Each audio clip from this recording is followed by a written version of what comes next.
Hello, welcome to Hope Mountain Retreat and Bed and Breakfast.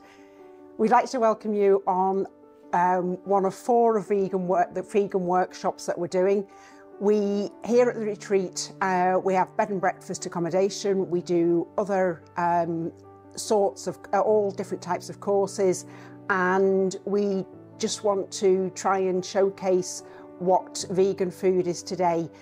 This is part of Flintshire Tourism Association's workshops and is funded by Cadwyn Clwyd. So I really hope you enjoy being here today, and I hope you enjoy the workshop. Thank you. Hello, I'm Catherine Humphreys from Wilding's Vegan Kitchen.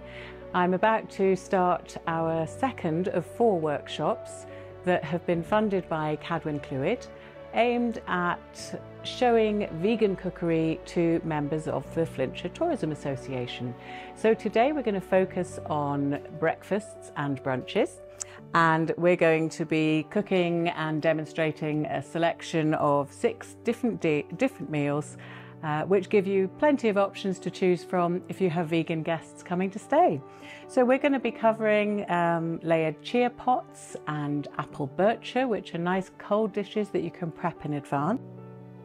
If you'd prefer to serve a warm dish, we're going to make a cannellini bean dip spiced up with some cumin and lots of fresh veg, which you can serve on sourdough toast. We're also going to make a vegan version of shakshuka, which is a really nice brunch dish because everyone around the table can just dig into it.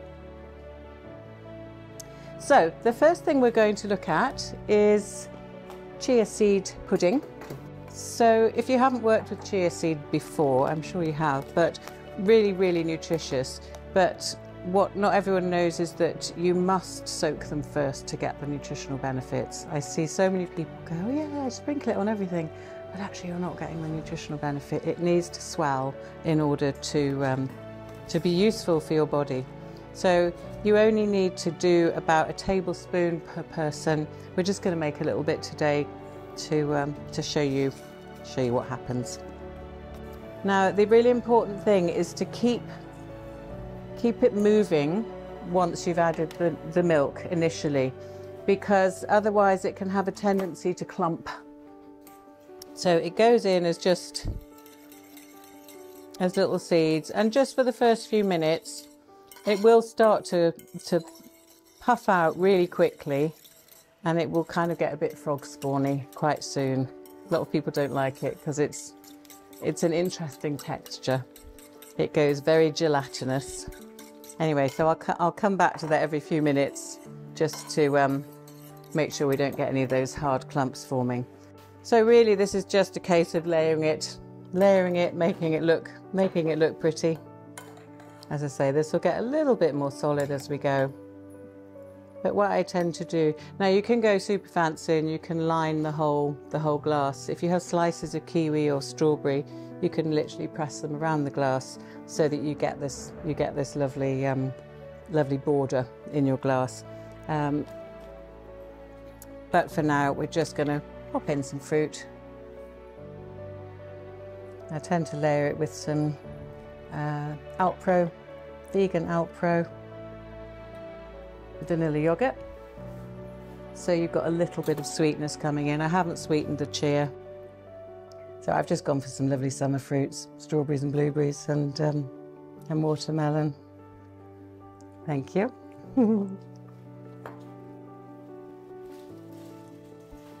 There we go. And again, if you want to top that off with, I've got some freeze-dried raspberries here, just for a little bit of different texture, different colour. And again, a few seeds, bit of crunch. There we go. And finally, a bit of banana.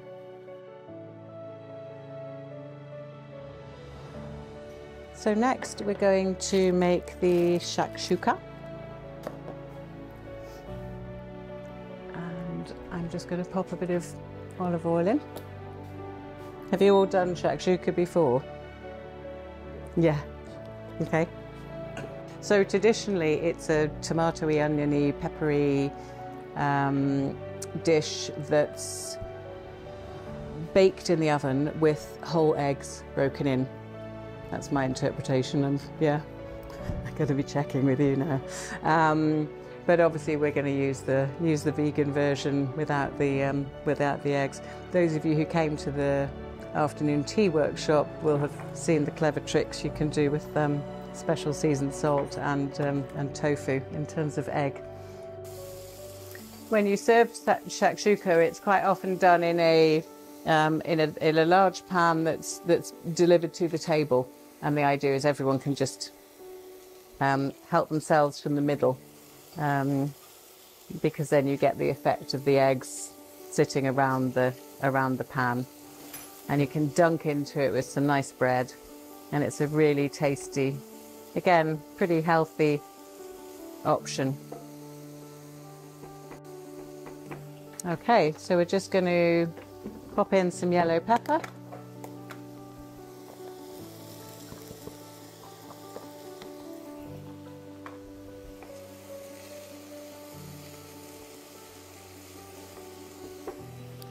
I'm going to use a little bit of smoked paprika in here.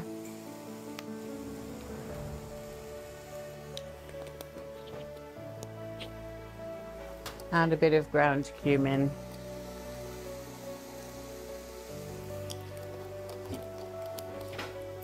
And then, because we've got the lovely agar, I'm literally going to put the tinned tomatoes in and then hand it over to Jo to bake it off in the agar. Okay, so all I'm going to do is just do some little round blobs of our... It shouldn't spread out too much. Oh, I should have done one for everyone. I haven't left myself room now to share nicely. There we go. So that can bake with the lid on now. The tofu will set up a little bit, and when we serve it, we'll just put lots of fresh parsley on it.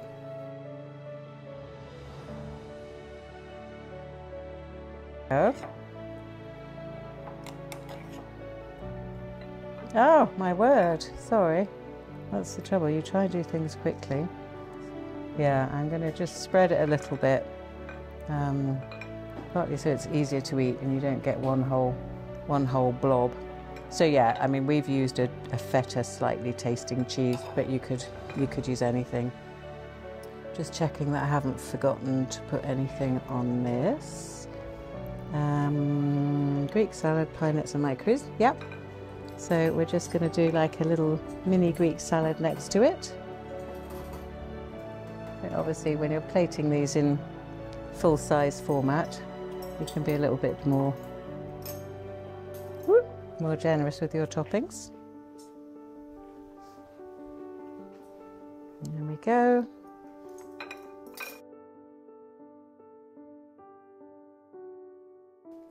We're going to make an alternative beans on toast. So I would tend to use either fava beans or cannellini beans for this. Fava beans are a bit more difficult to get hold of sometimes, so we're just going to use the cannellini. You get a bit more colour if you use fava beans, but it's fine. So again, I've just pre-chopped some onion and garlic.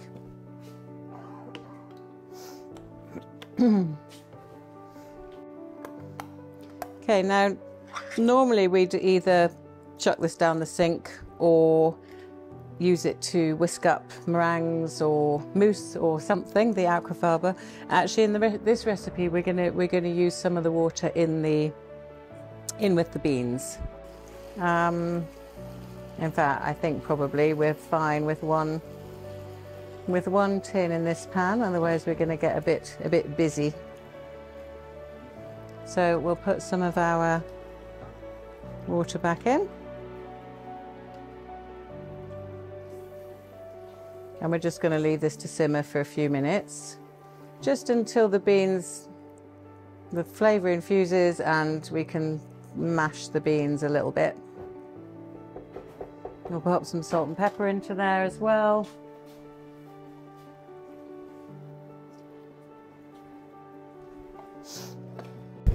I hate going somewhere and not having butter at the end. And they always think I'm being really awkward. This bread, by the way, is baked in Prestatyn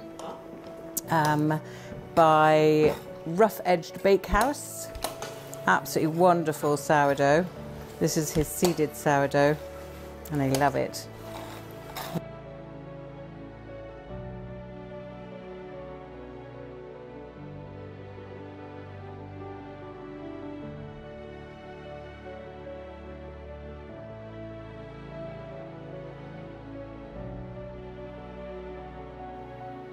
I'll leave it here, so if you want another dollop, you're more than welcome. And then these are grown in St Asaph, fresh and tasty microgreens. And Steve is now doing deliveries in this area, which is splendid. Okay.